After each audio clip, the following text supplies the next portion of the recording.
Hello, welcome to today's video. I'm going to be asking ChatGPT some questions about vector databases, relational databases, and I'm also going to be asking it about Bitcoin and securities, digital commodities, and so on. So, vector databases provide specialized data structures and algorithms designed to handle high-dimensional data efficiently. Vector databases excel at performing similarity searches, where the goal is to find the most similar vectors to a given query vector. Vector databases use indexing techniques like KD trees, bull trees, or approximate nearest neighbor algorithms.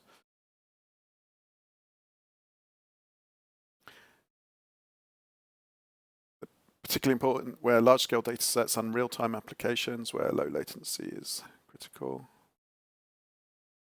So I had a conversation and yeah, we'll just keep scrolling through and you'll see my next question because one question leads to another.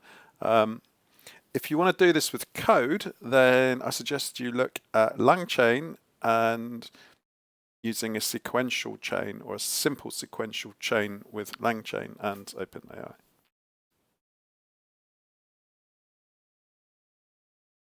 Overall, a vector database provides an efficient and scalable solution for managing and querying high-dimensional vector data, enabling powerful applications in various domains where similarity search is essential.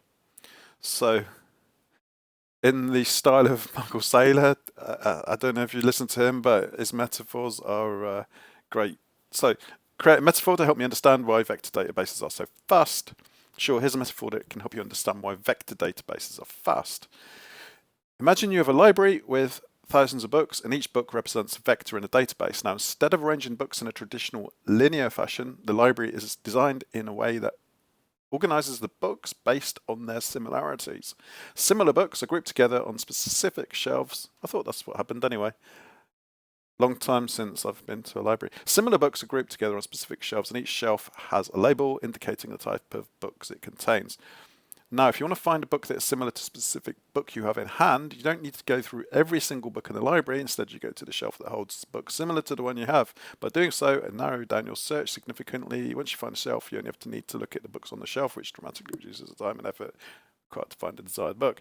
In this metaphor, the library represents a vector database, the books represent the vectors, and the shelves represent the indexing and search mechanisms used by the database. By organizing similar vectors together and efficiently navigating the shelves, the vector database can quickly locate the most relevant vectors, just like finding similar books.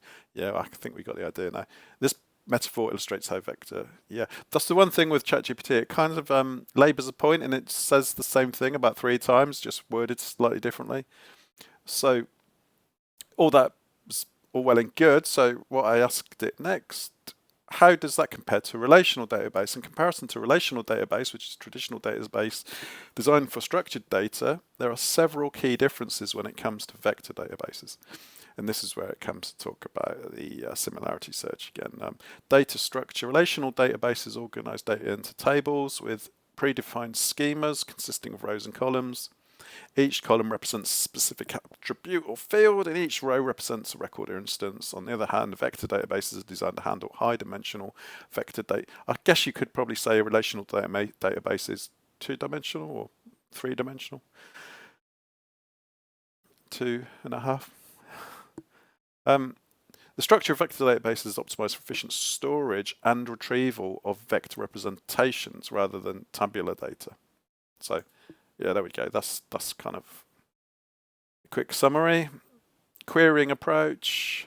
Yeah, similarity search algorithms for vectors, whereas obviously SQL with relational databases.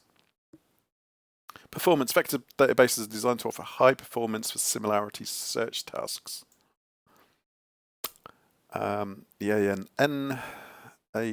So again, it's mentioned in the KD tree, the bull tree, and the ANN algorithm. I don't know what the A is. N's obviously nearest neighbors. Scalability. Vector databases are often designed with scalability in mind. They provide mechanisms for distributed storage and parallel processing, allowing them to handle large volumes of vector data efficiently. So the main focus. Relational databases are widely used for various types Data applications ranging from simple CRUD to complex transactions. Vector databases. Here we go. They excel in applications where similarity search, image, audio, natural language, and anomaly detection.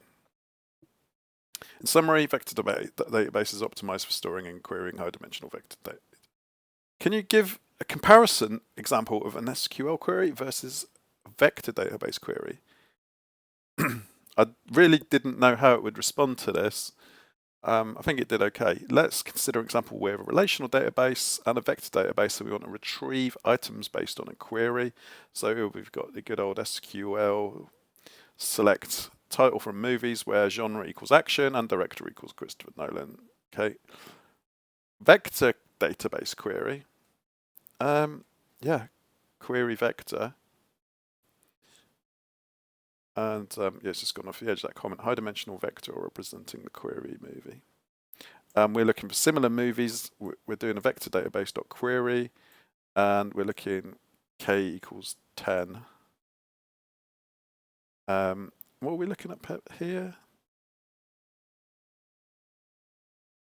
Select title, movie, genre, action, where the director is Christopher Nolan.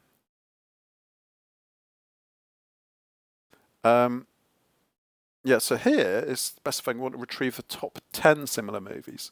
Really, that example there should have said limit 10. So it's not a... It could have come up with a slightly more identical query. The vector database utilizes indexing techniques and distance metrics, e.g. cosine similarity. Cosine seems to be the... I don't know why cosine's favoured over sine. Maybe someone can answer that.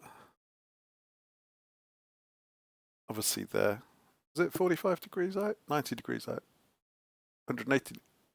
What are they out by? It's 45, isn't it? Anyway. The key difference here is SQL, relational, blah, blah, blah. Okay, so what is the schema of a vector database? Is it just the ID and just the vector? That's how I simply understood it. And yeah, kind of. The schema of a vector database typically includes at least two key components, which is the ID, aka the key, and kind of the vector representation, which would be the value.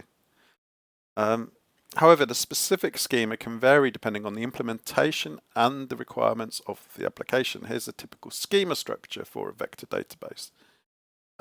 If you want to know more about vector databases, as I say, you can register for the free trial. I think you get 3 free databases with Pinecone, pinecone.io. I believe they're hosted with Google Cloud because when you use them, you specify the vector database, and you also specify the geographic region. Yeah, so identify a vector. In addition to these core fields, a vector database might also include other optional fields based on specific use case and requirements. Some common additional fields are metadata, indexing structures, additional attributes. It's important to note the schema can be flexible, tailored to meet the needs, etc., etc. Then I thought, well, is there a hybrid? Is there kind of an in-between? Is there kind of the best of both worlds? Yes, there are hybrid approaches that combine elements of both relational databases and vector databases. These hybrid solutions aim to leverage the strengths of both paradigms to handle complex data scenarios effectively. Here are a few examples. So you've got a relational database with vector columns. Some relational databases provide support for vector data types as a specialized column type. This allows you to store and query high-dimensional vectors directly within a relational database alongside the other structured data. These vector columns often come with indexing capabilities. This approach enables you to combine the benefits of a relational database, such as strong data integrity, with the ability to handle vector-based computations. Indexing and search extensions. So relational databases can be extended with indexing and search capabilities specifically designed for vector data. These extensions add specialized indexing structures, similarity search algorithms, and distance metrics to enhance the search performance for vector-based queries. Okay. I won't just read all this word for word because it's on the screen. If you want to pause, you can pause and read it. So I thought what might be of more interested is just my kind of explain it like I'm 5 thought processing sort of questioning strategy to try and make it work hard and explain it simply. And how do they compare when distributed with shards? Please give a 2-column. I thought I'd try and get it to give me like a left and a right column summarizing, but it started well. Relational database of sharding, vector database of sharding. For some reason, it kind of gave up on the table, and it just kind of just did bullet points again. So, yeah, I don't know if that was my prompt that was not good, or if it was a failing on behalf of ChatGPT. I don't know. Yeah, so you can distribute your vector database across shards.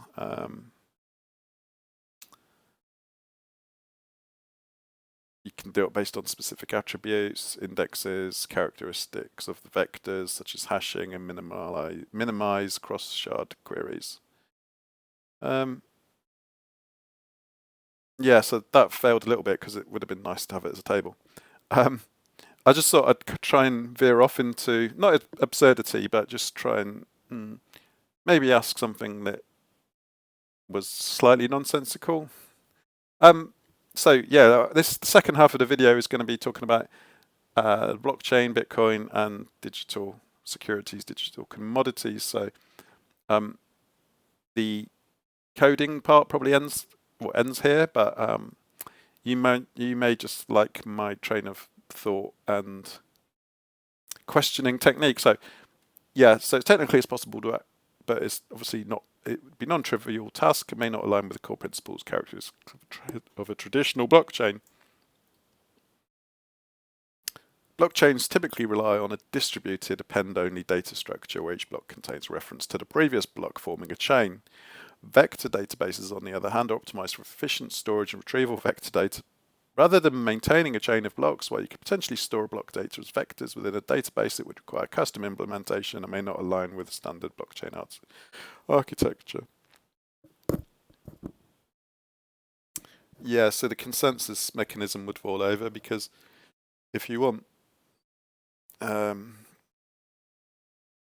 if you want lots of people running it, then vector databases do not inherently provide built-in consensus mechanisms as they focus on efficient storage. Yeah, blockchains are designed to be decentralized.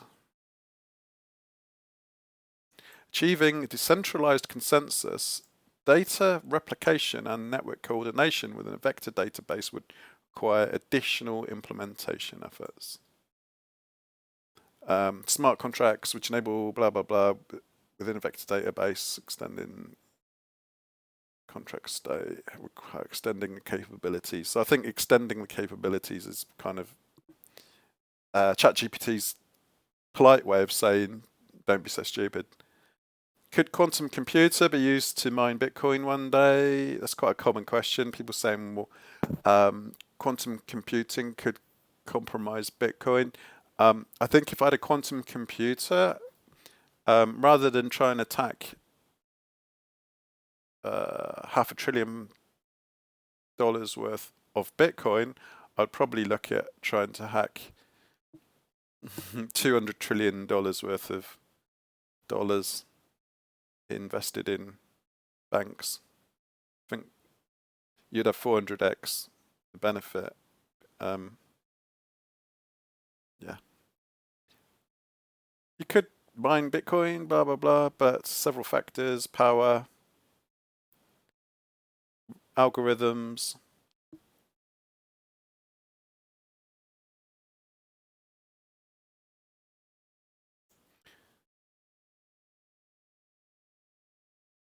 So, yeah, network consensus.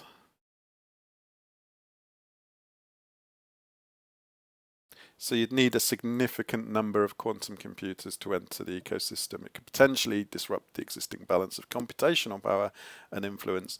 So that's the great thing, really. One miner is one miner, whether it's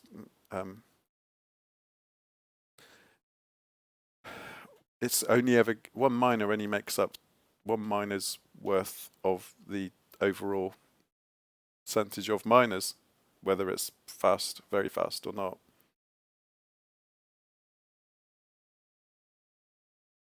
That's if it's in a pool. I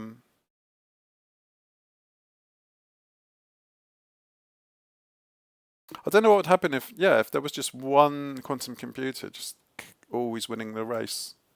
Um, it's important to note that the timeline for the development and practical adoption of powerful quantum computers is uncertain. While quantum computing technology continues to advance, it is challenging to predict when quantum computers with sufficient power to threaten the cryptographic algorithms, such as those used in Bitcoin mining, will become widely available. Thing is, it's like that old saying: I bought a gun, so my enemy bought a bigger one. If somebody buys a quantum computer, well, then all the Bitcoin miners are going to buy quantum computers, so they just cancel each other out. Surely.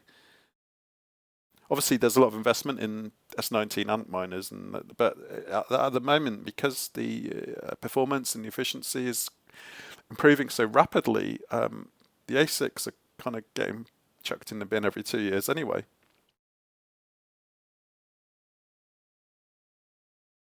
Right. If SHA-256 becomes vulnerable, would Bitcoin switch to SHA-512? If SHA-256, the hashing algorithm currently used in Bitcoin, were to become vulnerable to attacks from quantum computers, it would indeed necessitate transition to a different hashing algorithm. So yeah, 512, part of the SHA-2 family. It's important to note that transitioning to a new hashing algorithm is not a trivial process and would require careful planning and coordination. I think if SHA-256 got compromised, the whole world would be having to rewrite lots of any software that involved hashing to SHA-256 would need to be rewritten. Compatibility, switch to new hashing algorithm, disruption. You'd need consensus, so all of the network or the majority of the network would need to switch to it. If a scenario arises or it's vulnerable, decision to compatibility perform. It just does a summary at the end. So it's this is probably not for child under 16 or anybody who doesn't like profanities, but if that's what they're called, that's what they're called. I didn't coin that term, no pun intended. Yes, I'm aware of the term shipcoin. Shipcoin is a slang term used to describe a cryptocurrency that is considered to be of low value or quality. The term is often used to refer to cryptocurrencies that lack strong fundamentals, have questionable utility or technology, or are associated with fraudulent or scammy activities. So you've got Bitcoin and there's about 20,000 others. So the 20,000 others pretty much all had initial coin offerings. So I would say the 20,000 others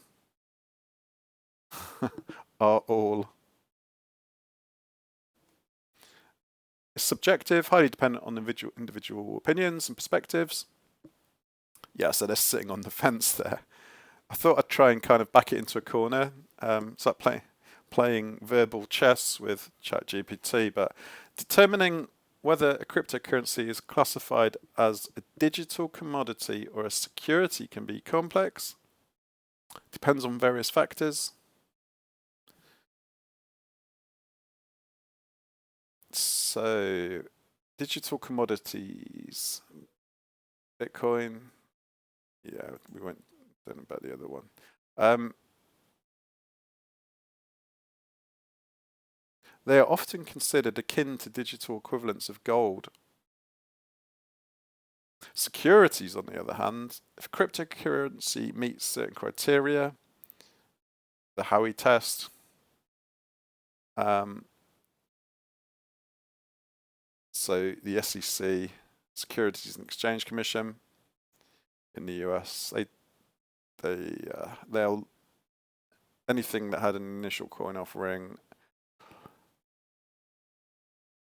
and offers dividends, ownership stakes, promises of share profits is considered a security.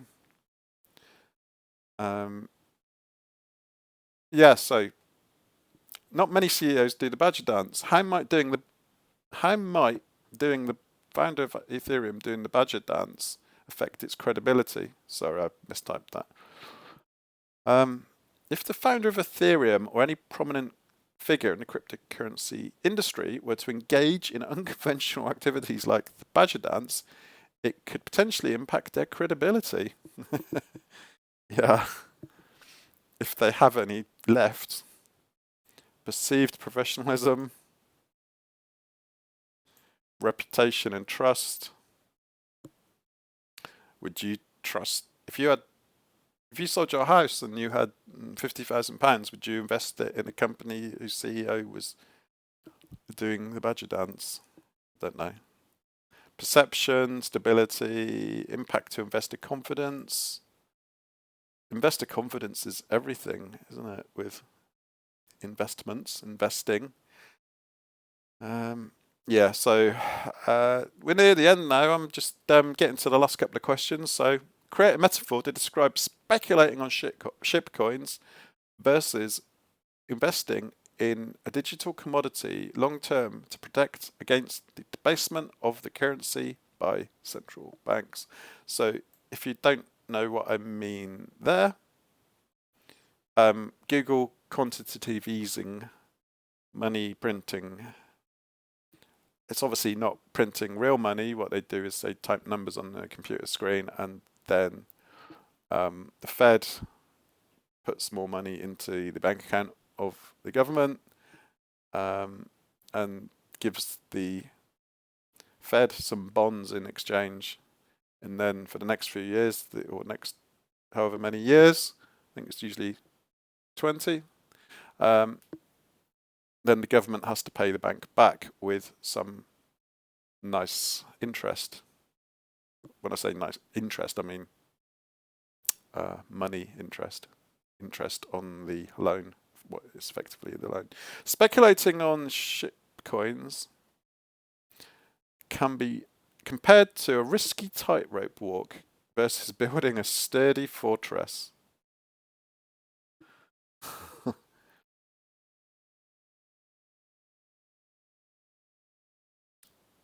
So it's labouring the point. It keeps it's saying the same thing about 4 times over. So hang on, the same tightrope.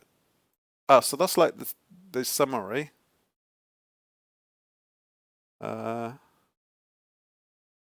This is the main paragraph.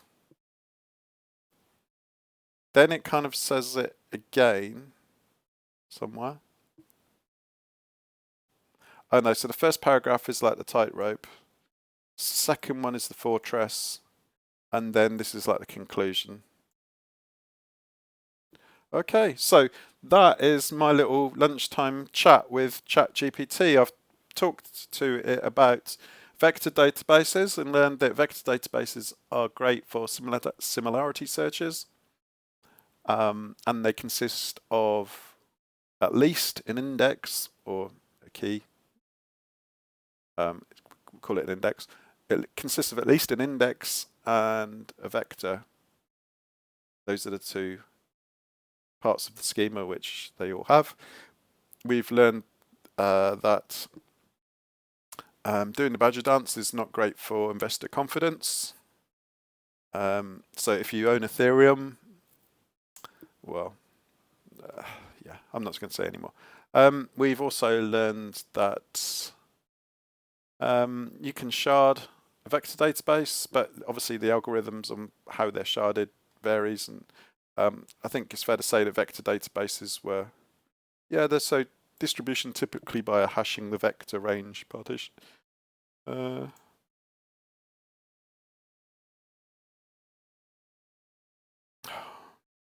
This is very confusing. Yeah, so vector database with sharding is hashing the vector. Yeah. There we go. So feel free to fire up ChatGPT and ask it some questions. I'd be interested what questions you've asked it. Have you managed to confuse it? Obviously, this information that we are all typing in furiously is probably being collected, reviewed, assimilated, and used for whatever profit making or intellectual pursuits we are oblivious to. But yeah, just don't put in your bank account details or sort of codes. Yeah, see you soon.